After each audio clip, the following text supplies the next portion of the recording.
The ping came in at 0314 station time and I was already awake. I had not slept properly in 6 days. That was not unusual for me.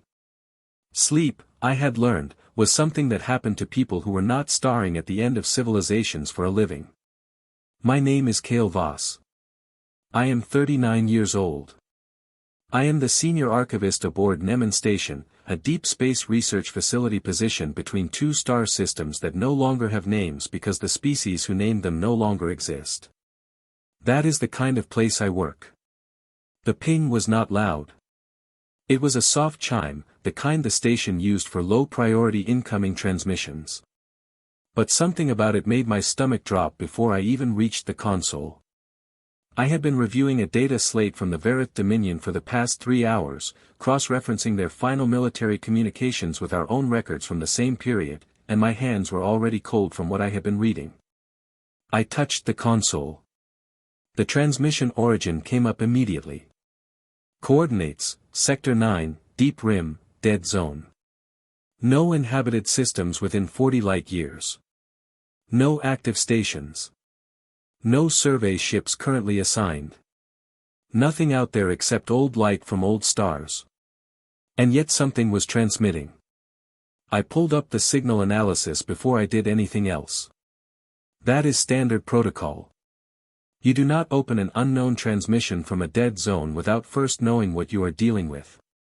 The analysis came back in seconds and I sat very still for a long moment after reading it. The transmission was in Esarathi, not modern Esarathi, which is a trade dialect still spoken by a handful of academic communities. This was classical Esarathi, the kind that had not been used as a primary language in over 300 years. The kind that the Esarathi hegemony had spoken when it was still a functioning interstellar empire with 42 colony worlds and a fleet that had once made other species choose different routes through the galaxy to avoid it. The Esarathi hegemony had not existed for 291 years. I stared at the console for a full minute, which is a long time when you are alone on a night shift in a station orbiting nothing. Then I put on my headset, opened the signal, and began to listen. The voice was old. Not the voice of an old person, but old in the way a recording gets when it has been compressed and bounced between relay points for centuries. It had a texture like worn fabric. The words were clear though. Classical separate is a precise language. It does not blur at the edges the way human languages do. I understood it because understanding dead languages is my job. Understanding the civilizations those languages belong to is also my job.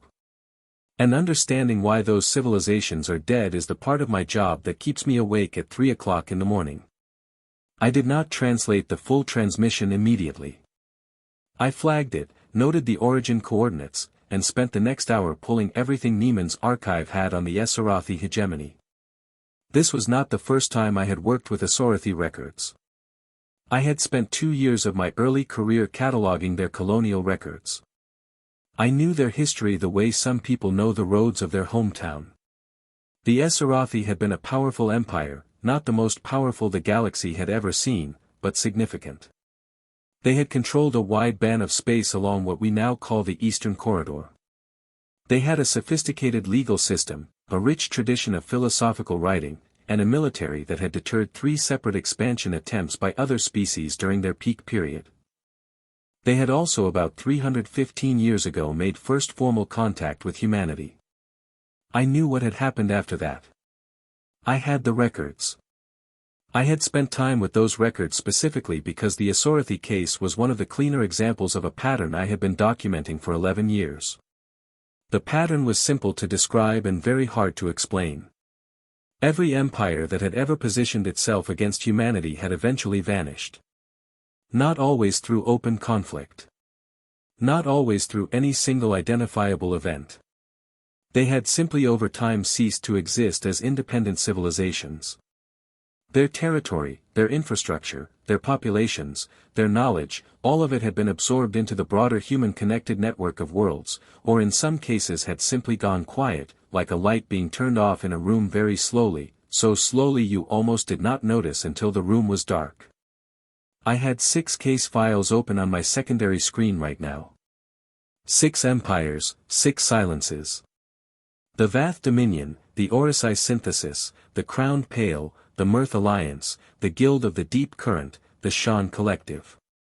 6 civilizations that had each in their own way decided that humanity was something to be challenged, absorbed, dismissed, or erased.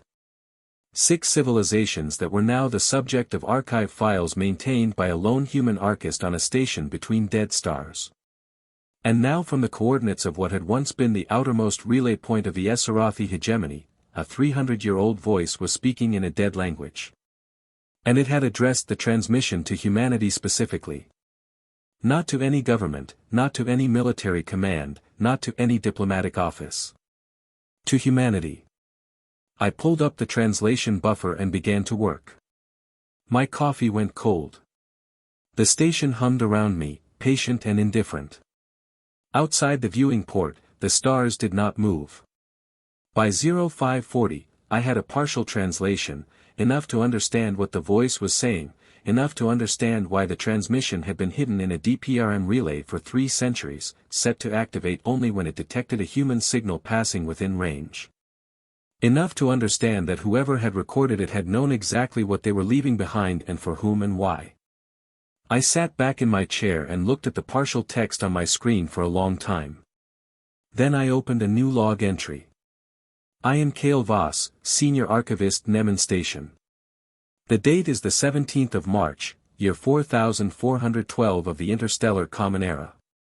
I have just received a transmission that I believe will require me to reopen 6 closed case files, reclassify at least 2 of them, and write a report that I am not entirely sure I want to write. I paused. I have been keeping records of the dead for 11 years. I am beginning to think the dead have been keeping records of us. I saved the entry. I picked up my cold coffee. I started reading. The Vath Dominion sent their first formal ultimatum to humanity 412 years ago. I have read that document many times. I have it memorized in its original high script, which uses a series of angular characters that look beautiful and mean terrible things. The ultimatum was 12 pages long and its essential message was simple. Humanity was to cease all expansion beyond 3 designated corridor zones, surrender all non-human cultural materials acquired through trade, and submit to a Vath Oversight Commission that would determine which human worlds were permitted to develop advanced technology. The Vath believed they were being generous. I know this because their internal communications from the same period survive in our archives, and the tone is one of quiet, confident patience. They did not think humanity would refuse. They did not think humanity could refuse. They had 17 fleet groups positioned along the boundary zones. They had a population of 11 billion across 29 worlds. They had been a dominant power in their region for 600 years. Humanity refused. What happened over the following 17 years is documented in enough detail that I could fill 100 archive volumes with it and still not capture everything. But the important part, the part that matters for what I am building toward, is not the conflict itself. It is the ending. The Vath Dominion did not end in a single battle. There was no last stand, no final treaty signed in some grand hall, no moment of formal surrender that historians could point to and say, here, this is where it ended. It simply ended. Colony worlds went quiet one by one. Not destroyed, not evacuated, simply quiet. Their populations did not die. The records show that very clearly. Their populations changed. They intermarried, traded, adopted new languages and new customs, sent their children to human schools and their merchants to human markets. And within 2 generations, the concept of being Vath as a distinct political and cultural identity separate from the broader interstellar community had dissolved. The 17 fleet groups were decommissioned, not defeated, decommissioned. The crews did not consider themselves a defeated military. They considered themselves former military members of worlds that had chosen to move on. The Oversight Commission was never formed, of course, but the Vath planetary councils were eventually replaced by integrated governance structures that included human administrative frameworks. And those frameworks included Vath members who had been trained in the human system and saw no conflict in that. By the time anyone thought to ask what had happened to the Verith Dominion, the answer was that it was still there technically in the same physical space it had always occupied with most of the same people. But the Dominion as a distinct sovereign self-defined empire was gone. I closed that file and opened the next one. The Ori synthesis was different from the Vath in almost every measurable way. The Vath were a hierarchical empire with a clear ruling class, a formal military, and a set of cultural values that prized order and longevity.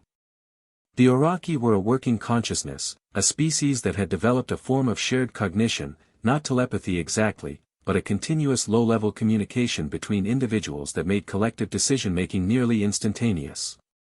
They were, in practical terms, a hive intelligence with individual bodies, and they were extraordinarily good at absorbing other species into their network, not by force. That is important to understand. The Ori did not capture people and wire them into their network. They offered a kind of connection, a joining that many species found genuinely appealing.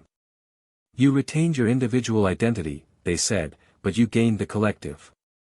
You gained belonging. You gained the sense of never being alone.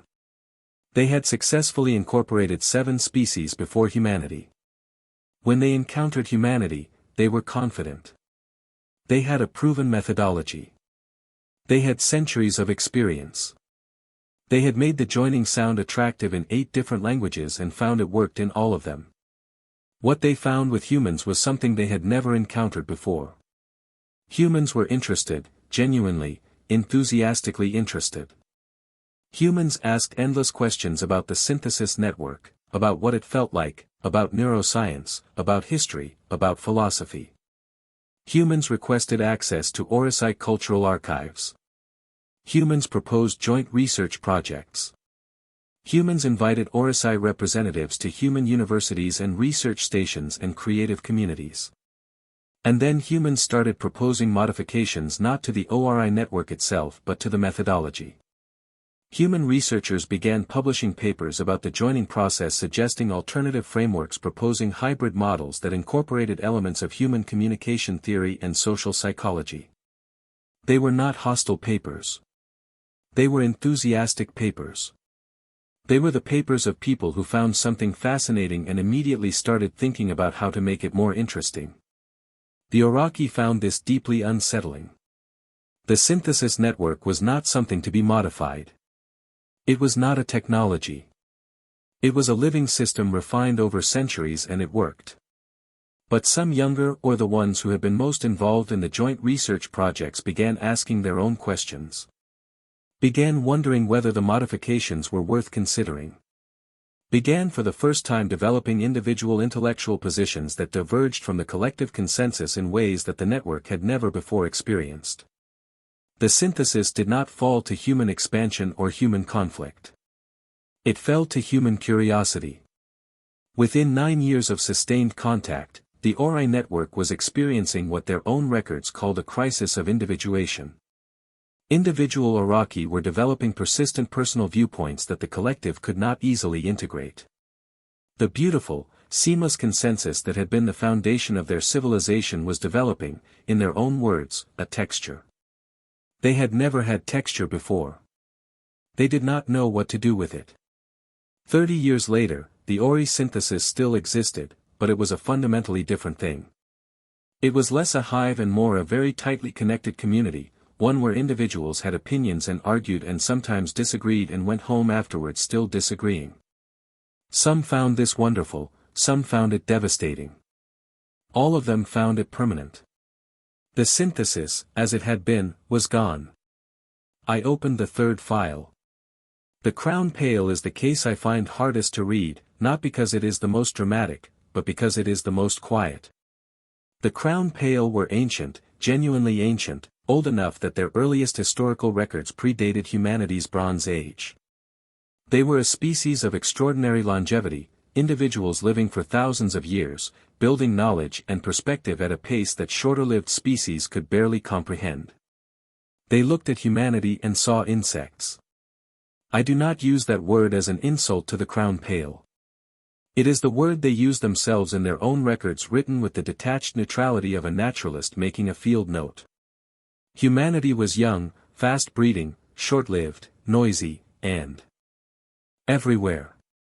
The Crown Pale did not consider humanity a threat.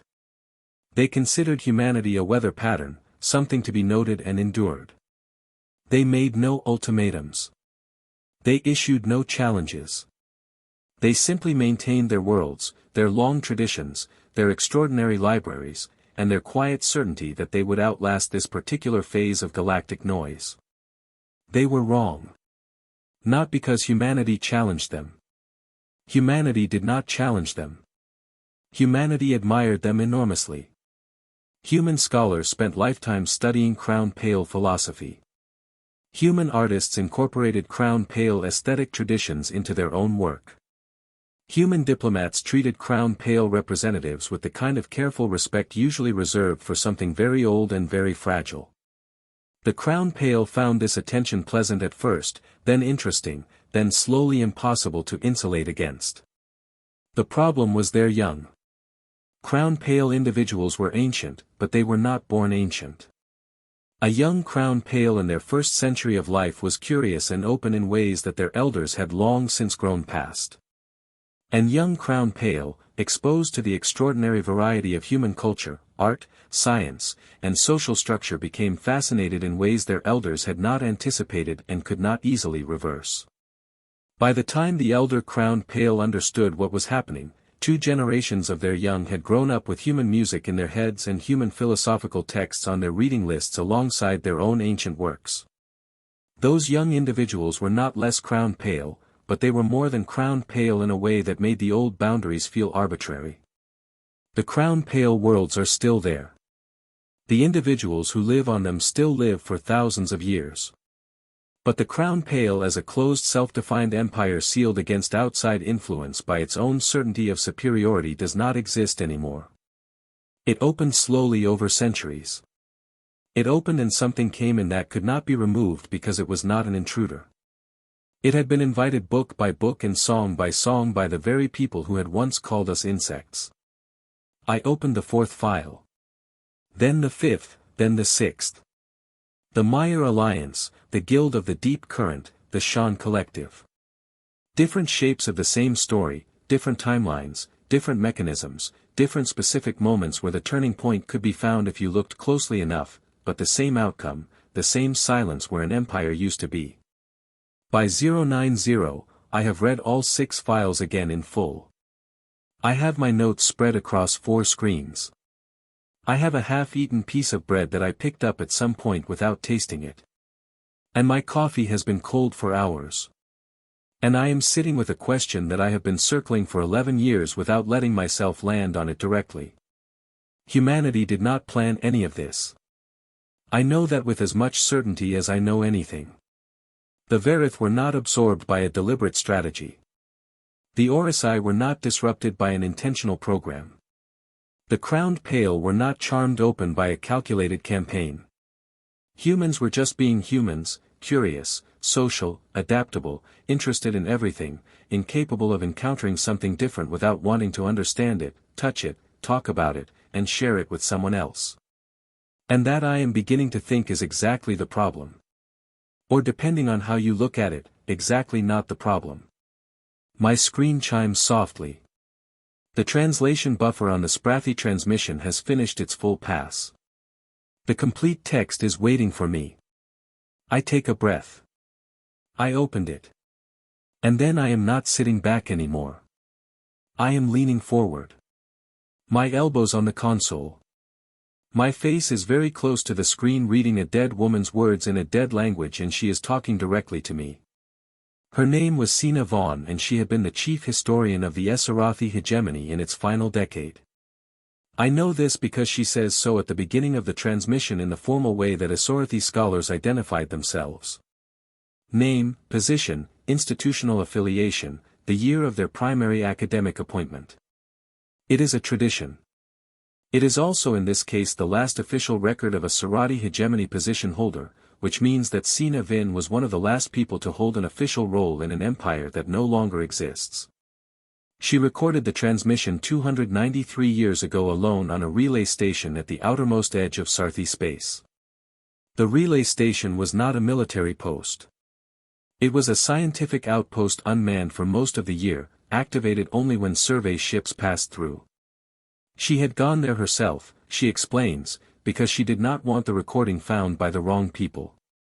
She wanted it found by humans, only humans. And she had modified the relay's detection system to activate the transmission only when a human-registered signal came within range. She had been waiting, she says, for someone who would understand. I translate her words as I read, turning the precise angles of classical Esarathi into plain language. And what she says is this. You may be wondering if you are human and you are reading this, what happened to us? You may have records that describe our end in terms of conflict or economic collapse or political fracture. Those records are not wrong. Those things did happen. But they are not the reason we ended. I want to tell you the actual reason. Not because it will change anything. It is far too late for that, but because I spent the last 30 years of my professional life trying to understand it. And I believe that something as important as the truth of what happened to us should not simply dissolve into silence along with everything else.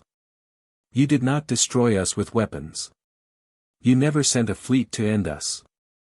The Esarathi hegemony at the height of its power could have challenged a significant human force. And there were voices in our government who argued for exactly that response when the tension between our civilizations began to grow. Those voices did not win the argument. Not because our government was wise, but because by the time the argument was happening, the people having it were already different from the people we had been before your arrival. Let me explain what I mean. The Esarathi were a proud species. We were not cruel. I want to be clear about that. We had laws, traditions, a system of ethics that our scholars had spent centuries refining. We had art that could make you weep in languages you did not know.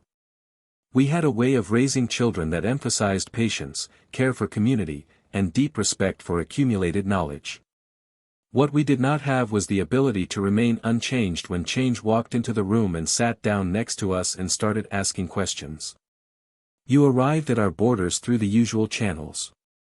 A trade delegation, 3 ships, 12 people, a cargo of goods, and a manifest of cultural materials that your diplomats offered as gifts.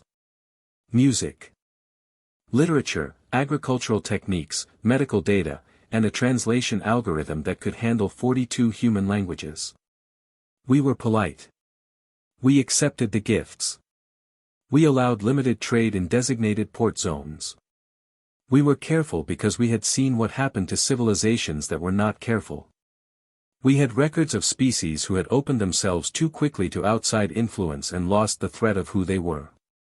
We thought we were being careful. I know when the turning point was. I can identify it precisely because I have spent years looking for it. It was not a political event. It was not a military one. It was a school. A human teacher, a woman named Grace Holloway, was assigned to a joint research station near our border zone. She was a linguist there to work on the translation algorithm. She had no official role involving our youth. But she was the kind of person who could not be near young people without teaching them things. And the young Dorothy researchers at that station were exactly the kind of young people who could not be near a teacher without learning. Within a year, she had 17 regular students. None of them officially enrolled in anything. All of them meet her in the common areas of the station in the evenings to talk about language and history and human literature and the reasons why certain stories were told in certain ways across different cultures. She went home after 2 years. But the 17 students did not go back to who they had been. And they taught others. And those others asked questions that had not been asked before. Questions about why certain Esarathi traditions existed. Questions about whether other ways of doing things were valid. Questions that were not rebellious, not angry, just genuinely curious in the way that a person becomes curious when they realize that the way things are is not the only way things could be. That is a door you cannot close once it opens. We tried. Our government made several attempts to regulate the flow of human cultural material into our educational systems.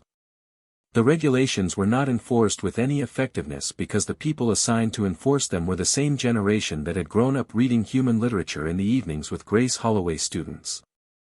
I am not telling you this to assign blame. Grace Holloway was not doing anything wrong. She was being herself. That is the thing I most want you to understand. You are not conquerors. I do not believe you have ever been conquerors in the way that word is usually meant.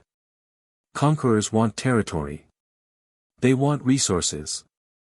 They want submission. What humans want, as far as I have been able to determine in 30 years of studying your species, is connection. You want to know things. You want to share things. You want to understand how everything works and then explain it to someone else, and you are extraordinarily relentlessly good at it. There is no empire in this galaxy that can build a wall against that. We tried. The records I am leaving with this transmission include every regulatory measure, every cultural protection act, every border restriction the hegemony implemented in its final 50 years. I am leaving them not as evidence of our failure but as a warning and a study, because whoever you are reading this, you should understand that you are not in a fearful way. I want to be precise about that. I am not afraid of you. I was not afraid of you. I am sitting in an empty relay station at the edge of what used to be my empire, recording a message into a machine that will wait centuries for the right listener. And I am not afraid. What I am is honest. You are a tide, not a storm, not an invasion, not a weapon, a tide. Slow, consistent, present, reaching into every shore it touches and leaving something behind that was not there before. And when a tide meets a coastline, the coastline changes, not because the tide intends it, but because that is simply what tides do. The Asorathi hegemony was a coastline. We had been standing in the same shape for 800 years. We thought that was strength. We thought permanence meant power. It did not. The tide came in. It was polite. It was curious. It brought music and medicine and stories and a woman named Grace Holloway who could not stop teaching. And 200 years later, here I am, the last official historian of a hegemony that dissolved not into conflict but into conversation. And I am recording this message because I think someone should know. Not to stop you. I do not think you could be stopped. And I do not think stopping you would be good. I have studied enough history to know that a closed shore is not a safe shore. It is just a shore that erodes alone. I am recording this because I think you should know what you are capable of. Not your weapons, not your fleets, not your infrastructure or your technology. Though all of those are formidable, I mean the other thing, the real thing, the thing that none of your empires seem to fully recognize as the force it actually is. Your presence, your attention, your relentless, generous, unstoppable interest in everything and everyone you encounter. That is the thing that ended us. And if any civilization in this galaxy ever learns to use that deliberately, consciously, with full understanding of what it does, I do not know what would be left standing. I close my eyes for a moment when I finish reading. Then I open them and keep translating because she is not done. I found the 7th file on a Wednesday. I know the day because I had started marking my calendar again, which I only do when I am trying to hold on to a sense of normal time during an investigation that has begun to feel like falling. You mark the days to remind yourself that time is still moving in a straight line, even when the things you are learning make it feel like it is curling back on itself. The file was sealed. Not password protected, not encrypted with anything sophisticated, just sealed with an administrative classification code that meant restricted, pending review, council clearance required. It had been sitting in Nemen's deep archive for 311 years. No one had opened it since it was filed. I had clearance. I had always had clearance. I just had never been specifically looking for a 7th case before. The Davari conquered. I had heard the name. Every archivist knew it peripherally. A mid-tier interstellar civilization, the history said, which had undergone a voluntary political restructuring in the early period of the Interstellar Common Era and merged into the broader Federation network through a democratic process. No conflict, no drama. A footnote. The sealed file told a very different story. The Davari had not stumbled into contact with humanity the way most species did. They had not been approached by a trade delegation or encountered human ships at a border zone or had a first contact moment that could be marked on a timeline. They had learned about humanity the smart way by studying what had happened to everyone else first. The records in the file were extraordinary. The Davari had been systematic.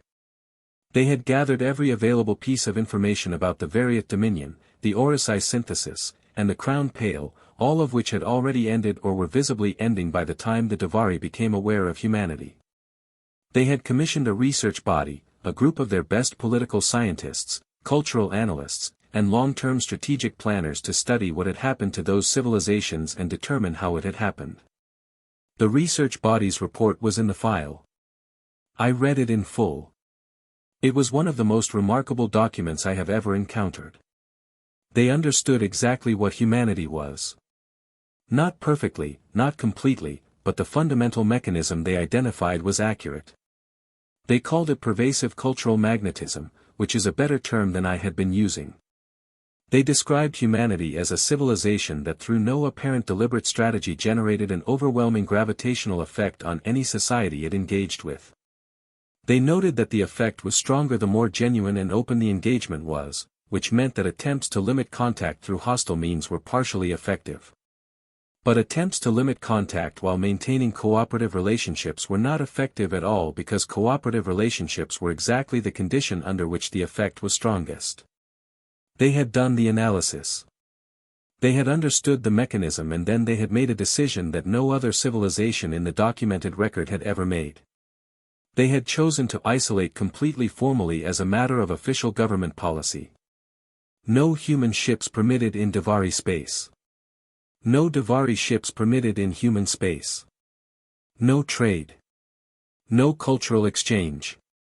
No diplomatic contact beyond the bare minimum required to maintain the formal boundary agreement. No human entertainment. No human academic publications. No human anything inside the Davari borders. They called it the Preservation Doctrine. It was passed by their legislative council with a strong majority.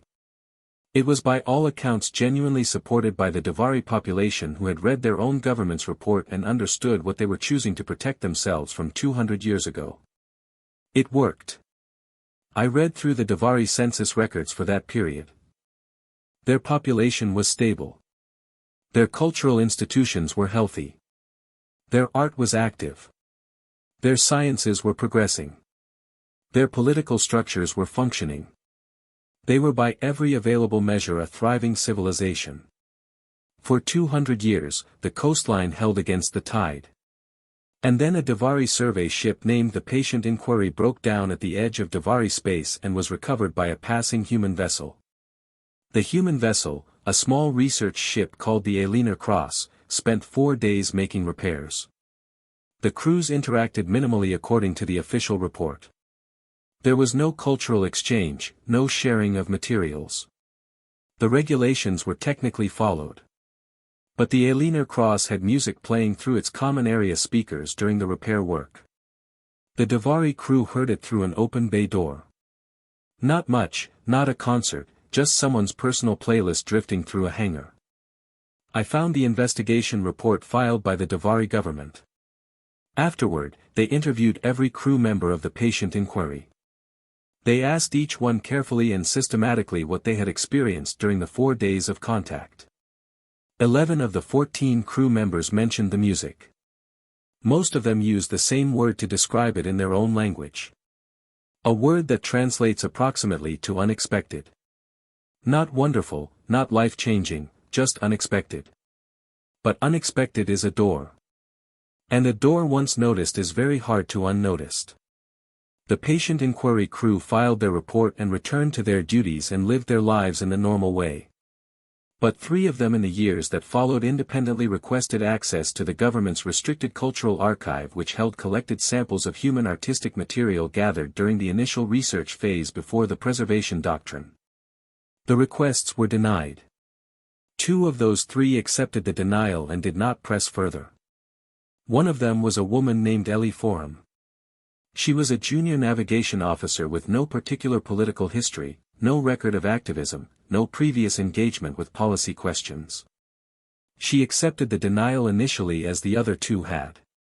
But 4 years later, when she had been promoted to senior officer and had a slightly different level of access, she found the restricted archive through a lateral database search and spent one evening listening to 3 hours of human music. She never told anyone she had done it. The access log recorded it, and the investigators found it decades later when they were piecing together what had happened. But at the time it generated no alert because the restriction on that particular archive had expired on a technicality 6 months prior and no one had renewed it. Ellie Forum listened to 3 hours of music. Then she went home, she slept, she went back to work. But she hummed. That is what the investigations found in interview after interview conducted years later with people who had known her at that time. She hummed while she worked. Little fragments of melodies that no one recognized because no one else had heard human music, just small sounds, absent and automatic. The way a person hums something they have heard and cannot get out of their head. Her colleagues noticed. Some of them asked what she was humming. She said she did not know, which was partially true because she had not learned the names of the pieces she had heard. 3 of those colleagues found the restricted archive on their own. The technical expiry loophole had not been repaired yet. Within a year, 40 people in her division had heard human music. Within 3 years, the loophole had been found by people across 6 different departments. And the number was in the hundreds. The Davari government repaired the loophole, but by then it was already too late because the people who had heard the music had described it to others. And description, even without the actual material, does something to a person. It makes them curious. And once someone was curious about human culture, they were curious about everything. And curiosity is not something you can administer or regulate. The preservation doctrine began to fracture from the inside. Not because the Davari stopped believing in it. Many of them believed in it deeply, passionately, right up until the moment they encountered something human that made believing in it feel like a smaller ambition than it had been before. The Legislative Council voted 3 times to reinforce the doctrine. They passed new restrictions. They ran educational campaigns about the importance of cultural continuity. They were not wrong about what was at stake. They had read their own founding document. They knew exactly what was happening. The 4th vote came 12 years after Ellie Forum's evening in the archive. The preservation doctrine was repealed, not narrowly, by 91% of the vote. I found the speech given by the last Prime Minister of the Davari conquest at the closing session of the legislature. The session at which the conquered formally voted to dissolve itself and joined the broader Interstellar Federation as a member state rather than an isolated independent power. She had served for 20 years. She had been one of the architects of the 3rd reinforcement of the preservation doctrine. She had spent most of her political life trying to hold the line. Her closing speech was not long.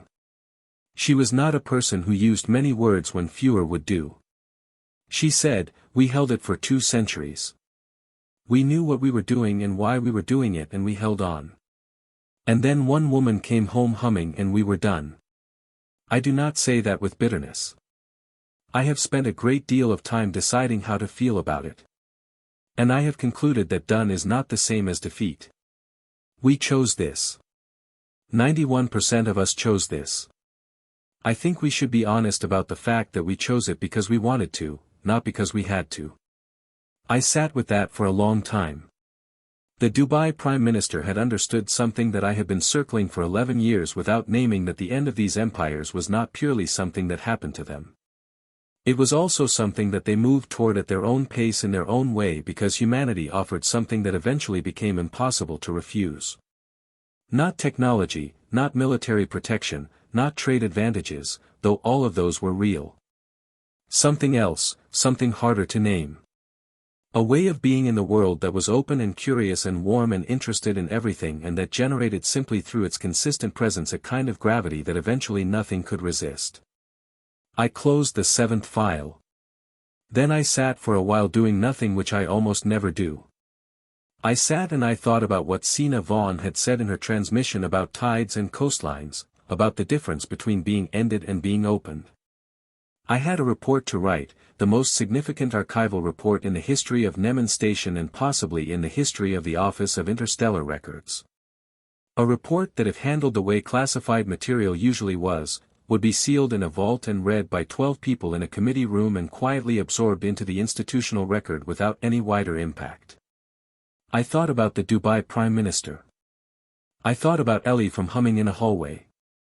I thought about Grace Holloway teaching language in a common room on a border station because she could not help herself.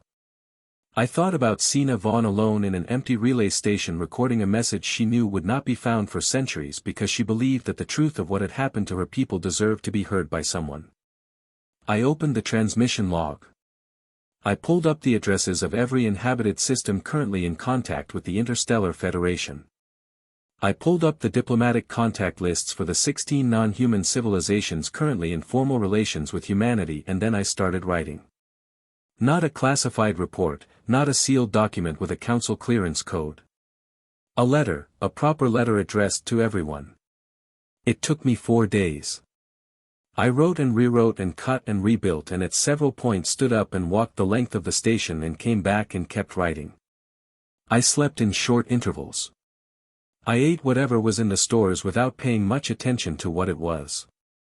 I played no music, which was unusual for me because I found I needed the silence to think. On the morning of the 4th day, I read it through from beginning to end slowly. The way you read something you are about to send and cannot take back. It was not a heroic document. I had not written it to make humanity look magnificent or frightening or inevitable. I had tried to write something honest, something that did what Sina Vaughn had done in her transmission, said clearly and without embellishment what had actually happened and why and what it might mean. I had included everything, all 7 cases. The Verith file and the Orisai file and the Crowned Pale and the 4 that came after the Esarathi transmission fully translated, the sealed Davari file fully transcribed. I had included my own analysis. I had tried to be careful in that section because my analysis was the part where I was most likely to be wrong. I am an archivist, not a philosopher. But I had spent 11 years with these records, and I thought I had the right to say what I believed I saw in them. What I believed I saw was this. Humanity had become, possibly without ever intending to, the most quietly powerful force in the galaxy. Not through weapons, not through strategy, but through the simple and unstoppable fact of what humans were when they were being themselves. Curious, warm, interested, present. And I believe that the 16 civilizations currently in contact with humanity had the right to know that, not to be afraid, not to build walls because the Davari had proven that walls did not hold. But to know, to be able to choose with full information what kind of relationship they wanted with the species that had, without trying, ended every empire that had ever positioned itself against them. I believed humans had the right to know it, too. To understand clearly and honestly what they carried with them into every room they entered. Not as a weapon, as a fact, as a responsibility, maybe, as something to be held carefully, not wielded. I pressed send at 0847 on a Thursday morning, 19 days after the first chime of a soft ping in the dark.